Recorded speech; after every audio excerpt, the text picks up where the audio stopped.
네, 신학의 대중화, 대중의 신학화를 꿈꾼다. 모두를 위한 신학, 신학 블록버스터 시작합니다. 네, 저희가 지난 시간까지 우리 20세기 신자유주의 신학 두 번째 과정신학을 다뤘는데요. 과정신학 자체가 이제 뭐 낯선 내용이 많았잖아요. 난해하다는 얘기도 좀 있었고요. 오늘 다룬 내용은 또 어떤 내용인지 홍 선생님 좀 소개해 주시면 좋을 것 같습니다. 지난주에 이제 과정신학을 보면서 놀란 분들도 계셨을 것 같아요. 많더라고요. 막 하나님이 전능하지 않다 그러고 글쎄요. 실패할 수도 있는 하나님 이러니까 막 신박하긴 한데 이게 정말 이 정도까지 가도 되나? 라고 그러니까요. 생각을 하셨을 건데 내가 굳이 이런 걸 배워야 되냐. 이렇게. 오늘은 거기서 더 나가서 이제 신이 죽었다라고 말하는 신학을 다룹니다. 아, 오늘로써 이제 방송이 마지막인가요, 드디어? 신의 죽었다까지도 이제 나갈 수가 있는 거군요. 신학인데. 그러니까요. 그래서 신박합니다. 신죽음의 신학 이렇게 부르고 이제 뭐 신이 죽었다니까 이제 기독교 무신론 이렇게도 부르는 이제 파격적인 이름을 가진 신학이 있어요. 그걸 이제 올스는 급진신학 운동이라고 묶어서 다루는데 놀라운 건 이 급진신학 굉장히 생소한데 이 급진신학의 조상이라고 할 수 있는 분이 바로 보네포라는 거예요. 사실 너무나 익숙하고 유명한 분인데 정통신학 뭐 이런 쪽에 훨씬 더 가깝지 않은가라는 저 개인적인 선입견도 좀 있었거든요. 네, 올슨의 이 책의 9판에서는 보네포와 급진신학이 각각 별도의 챕터였어요. 그렇죠. 근데 저희는 하나로 나오긴 했는데 개정판에서 하나를 합쳐놨는데 내용이 너무 많았어요. 그래서 저희도 이제 1, 2부로 나눠서 이번 주에는 보네포를 다음 주에는 급진신학을 이렇게 다루려고 합니다.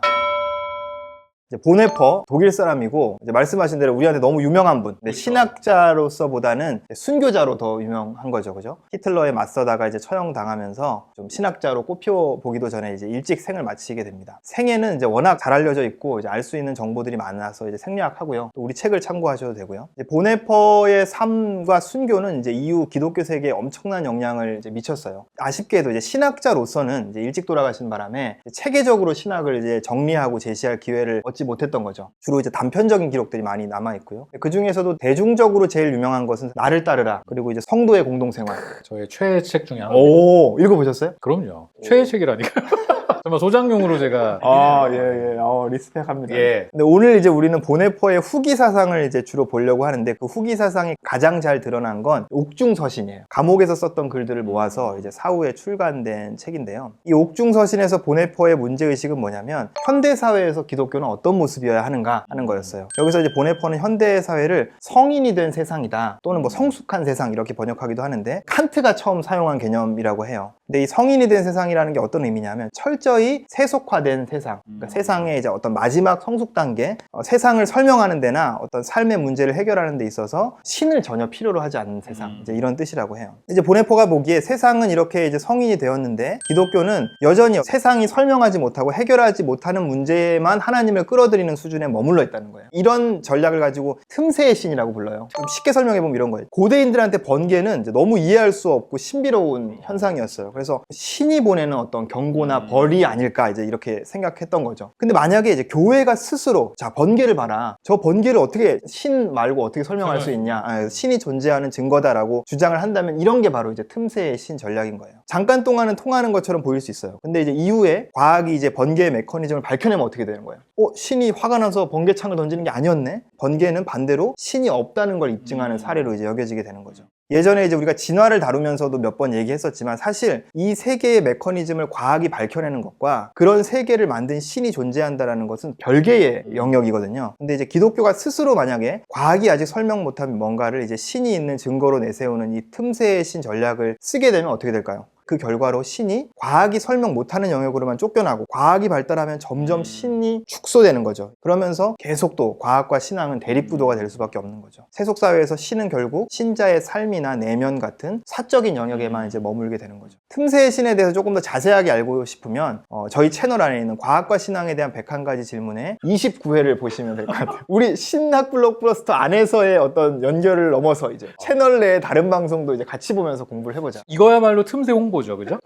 근데 보네포는 기독교가 복음을 전하는 방식에서도 이 틈새의 신과 비슷한 문제를 본 거예요. 인간의 약점을 파고들어서 굴복시키려고 한다는 거죠. 너는 죄인이고 네 삶의 문제를 해결할 수 없다. 그렇게 이제 인간을 위기 상황으로 몰아넣어요. 그리고 그 해결책으로 이제 복음을 제시하는 거죠. 보네포는 성인이 된 세상에서는 이렇게 인간의 약점이 아니라 오히려 인간이 강한 지점에서 하나님과 대면하게 해야 한다, 이렇게 봤어요. 보네포가 이제 이 말의 의미를 명확하게 풀어주지는 않았지만 이제 한 가지 가능한 해석은 이거예요. 그러니까 인간의 약점을 이용하는 것도 틈새 신하고 똑같은 결과를 낳는다는 거죠. 인간이 만약에 하나님 없이도 문제를 해결할 수 있다고 믿으면 하나님을 받아들이지 않겠죠. 그리고 만약에 그 약점을 파고 들어온 하나님을 받아들인다고 해도 그에게 하나님은 어떤 분이에요? 문제를 해결해주는 신, 그렇게 도구화 돼버린다는 거죠. 그럼 보네포가 정말 이야기하려고 하는 그 순종과 제자도의 진짜 믿음이 이제 생기기 어려운 거죠. 그걸 다르게 생각해보면 이게 오히려 세속화된 세상의 좋은 점이 될 수 있다는 거예요. 왜냐하면 세속화된 세상은 해결사 신을 필요로 하지 않으니까. 그래서 역설적으로 진짜 하나님을 만날 수 있는 게 아니냐. 왜냐하면 기독교가 계시하는 진짜 하나님은 해결사 하나님이 아니니까.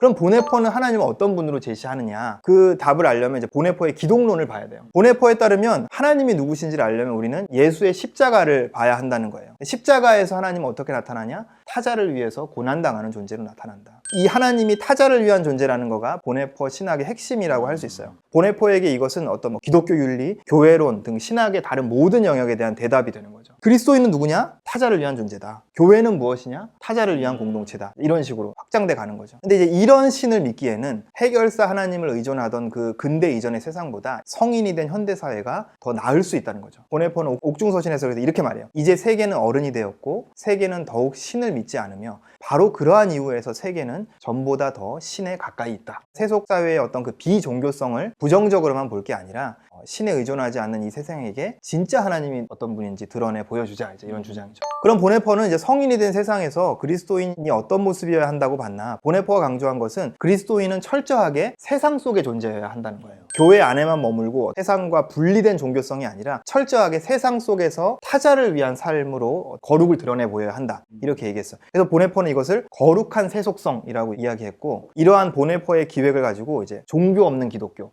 또는 기독교의 비종교적 해석, 이렇게 이제 말하는 거죠. 그럼 보네포는 이제 교회를 해체하고 세상 속으로 흩어지자는 건가? 이렇게 느껴질 수 있는데 그렇지는 않아요. 반대로 보네포는 교회를 굉장히 강조했던 신학자였어요. 세상에 그리스도가 누구신지 보여주는 유일한 통로가 교회다라고 봤어요. 교회를 통한 훈련이 없다면 그리스도인이 세상 속에서 타자를 위한 삶을 살 수도 없다고 봤어요. 그래서 이제 비밀 훈련이라는 개념을 이제 제안을 하죠. 번역이 다양하게 되기 때문에 이제 비밀 훈련이라고도 번역하고 은밀한 제자도라고도 번역을 하기도 하는데, 이 말의 원래 의미는 뭐냐면 초기 교회가 세례나 성만찬 등의 그런 어떤 성례전의 신비를 보존하기 위해서 교회 안에서 내부자들에게만 은밀히 행하던 것을 이제 뜻하는 개념이에요. 근데 보네포는 이 개념을 가지고 이제 교회가 신자들에게 어떤 하나님의 신비의 원천이 되어야 한다라는 걸 이제 강조한 거죠. 그리스도인이 교회 밖에서 거룩을 나타내려면 오히려 교회는 더욱 기독교 신앙의 신비를 그 안에서 굳게 간직해야 된다는 거죠. 보네포는 종교 없는 기독교로 어떤 세상 속에서의 제자도를 강조하지만 또 비밀훈련 개념을 가지고 신앙의 신비에 대해서도 함께 강조했어요. 이 두 가지 개념을 함께 봐야지만 이제 보네포의 의도를 균형 있게 이해할 수 있는 거죠. 그러니까 제가 신도의 공동생활에서 이 내용이 잘 나와서 그렇죠. 제가 너무 좋아했었던 부분인데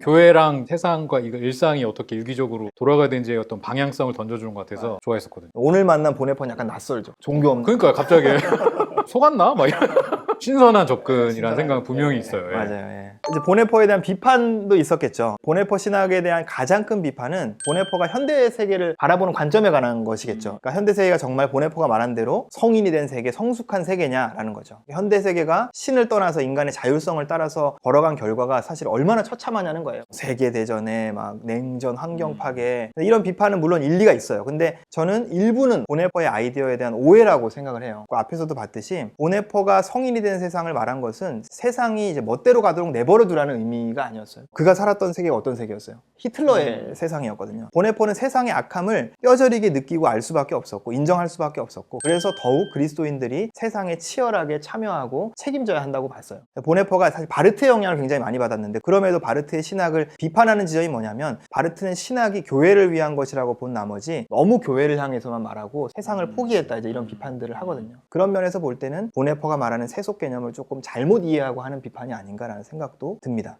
보네퍼가 기독교 세계에 미친 영향은 정말 크죠. 예, 주로 이제 그의 삶과 죽음이 미친 영향인데 신학자로서만 본다면 이 세속화라는 주제를 이제 신학의 중요한 주제로 부각시켰다는 점이 굉장히 큰 의의라고 할 수 있어요.